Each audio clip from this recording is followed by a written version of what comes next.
Welcome back to another episode of What Is This? That's the name Jin gave because we have no idea what this is yet. You know, we haven't landed on a name. We're starting to feel like this should be a podcast. This is my third recording with Joe. And if you have any ideas for the name of the podcast, topics you want to see, people you want to see me chop it up with, you can go to my Instagram broadcast channel to give your thoughts. Wei, welcome back. Do you have a cool name? What would be a cool name for this? Because you have another podcast called JJJ Unfiltered, which is a pretty nice name. What should the name of this one be? I don't know. I don't know either. Well, I think we're gonna need your guys' help on this. Well, we are right around the corner. We are into December now, and the team is doing well. We had a strong start to the season. And as we head into December, we want to talk about Christmas, holiday traditions in the Lin household. What do you remember about Christmas growing up? I think our biggest tradition was not having a tradition. Yep, no tradition. Our biggest tradition was no tradition. We never grew up with a Christmas tree, not one. Why not? Because we wanted one, right? Me, you, and Gaga wanted one. Mom just refused to get us one. I forget her exact reasoning, though. Do you know? It's the same reasoning for everything. 我们没钱. We don't have enough money.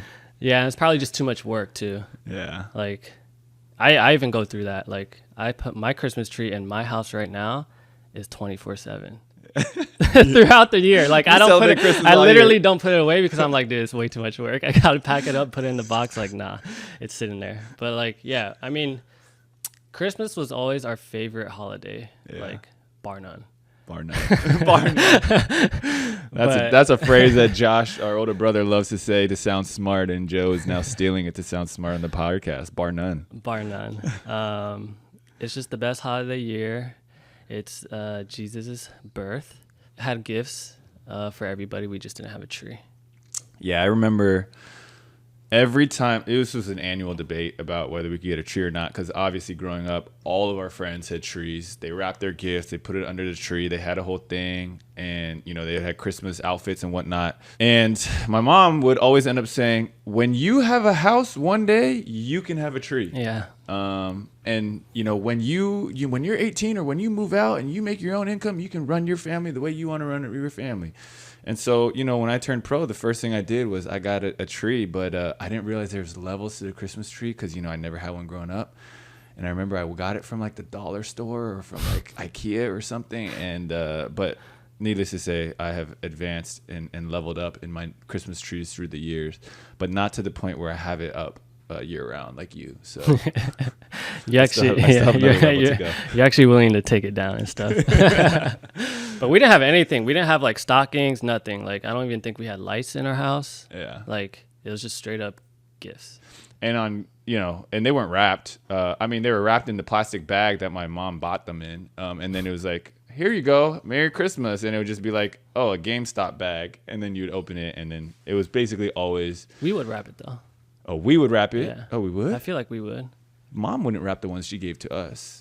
Yeah, but if we gave it to family members, we would wrap it. Yeah. We had a bunch of wrapping paper and stuff. Yeah. What's the best gift I got you? I'll say a memorable gift that you got me, I don't know if it was Christmas or not, was like my Oreo stuffed animal when I was super young. And you remember? Was that from Disney World or something? It was from like a Vegas. I think it might have been a Vegas show. Yeah. Where they had, I guess, tigers, and it was a black and white tiger. So people don't know this, but Joe, growing up, he had this polar bear. Yeah. He could not do anything. He could not go anywhere. He could not go to sleep. He could do anything. Every road trip. Everything had to have this polar bear. And we had washed this polar bear so many times. It was on this last like limbs, and it was like all the stuffing was like deflated, and it was just this like ragged little polar bear. And Joe just loved it. And so I wanted to get you Oreo, this striped black and white tiger, because I was like, man, what's the closest thing to a polar bear that could replicate it so that we don't have to keep taking this raggedy, smelly polar bear with us everywhere we go. Not smelly. We washed it a lot. I want to know what your favorite Christmas gift is. That you got me? Or just from any family member growing up. I honestly can't remember any of them. They were all Super Nintendo games. for like the first like 6 years, and then they were N64 games. I think probably NFL Blitz. Because I remember I really wanted it, and I had seen like the trailer, and I think I had played it at my friend's house, but I really wanted NFL Blitz. We played that a lot. We played that so much. I smacked you all the time, and then you would get so mad. But I mean, you were a lot younger than me. One of the things that we would do for Christmas is we would always go to Lake Tahoe.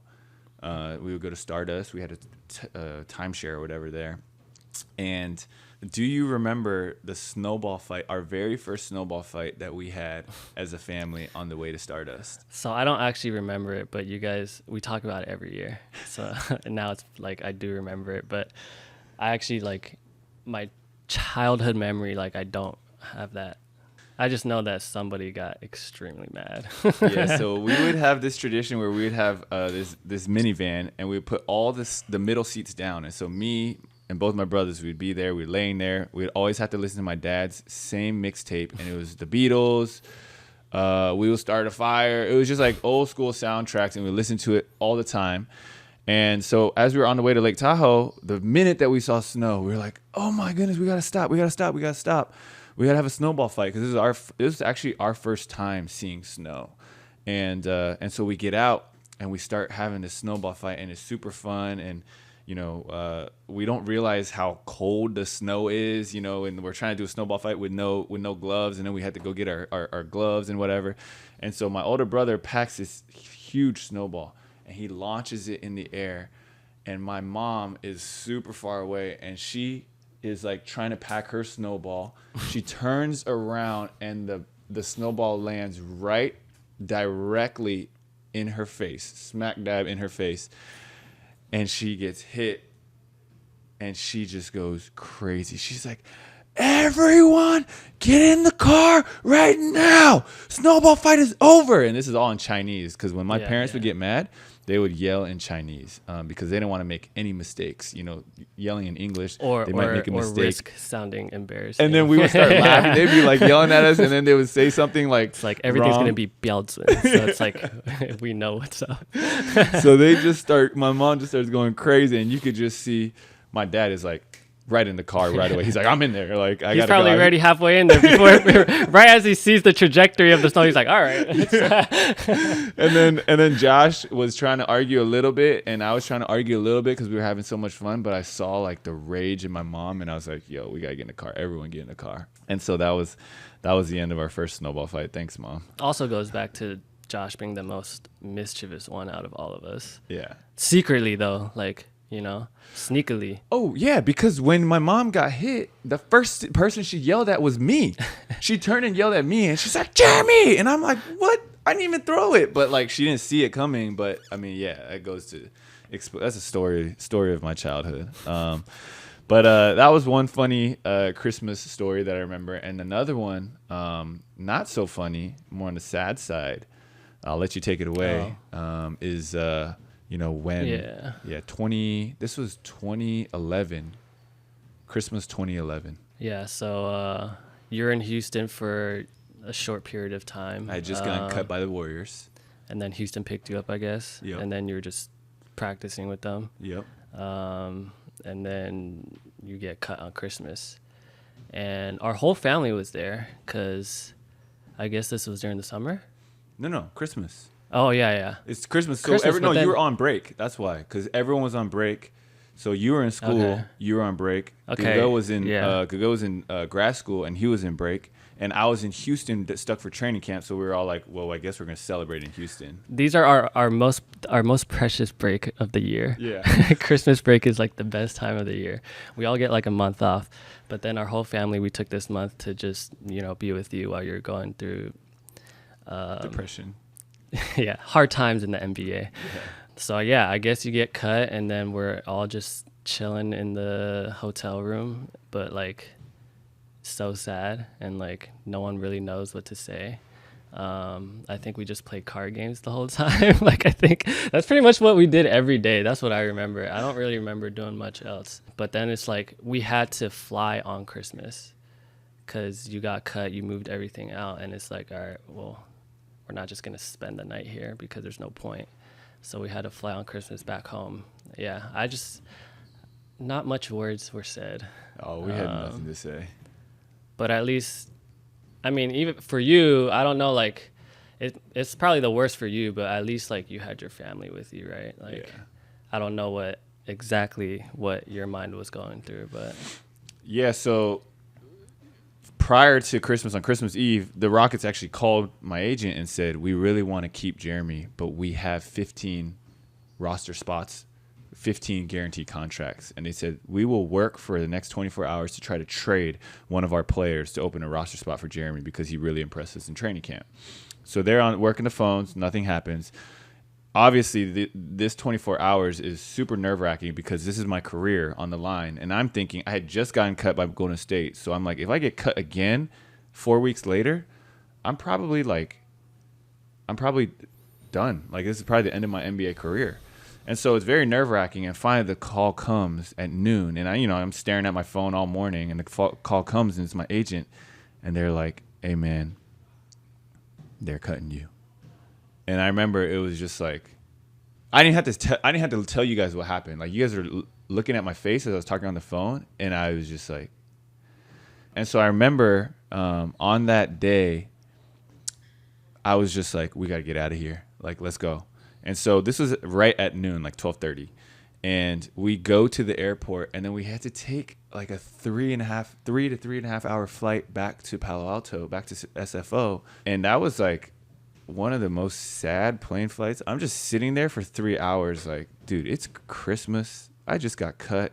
And I think my NBA career is over. Like you said, I'm glad I have my family, but, that was something that always, for me, without a doubt, like, and 2 months later was insanity because the Knicks had picked me up. But obviously I didn't know that yet. But if I didn't have my family there, I wouldn't have made it to the insanity. I definitely would have quit ahead of time. And I definitely would have, it would not have been the same. So appreciate you holding it down for me during Christmas. Yeah.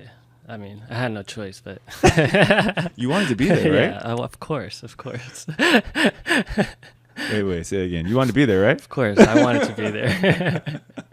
Mom would have if I wasn't. Oh, we got to cut that one out.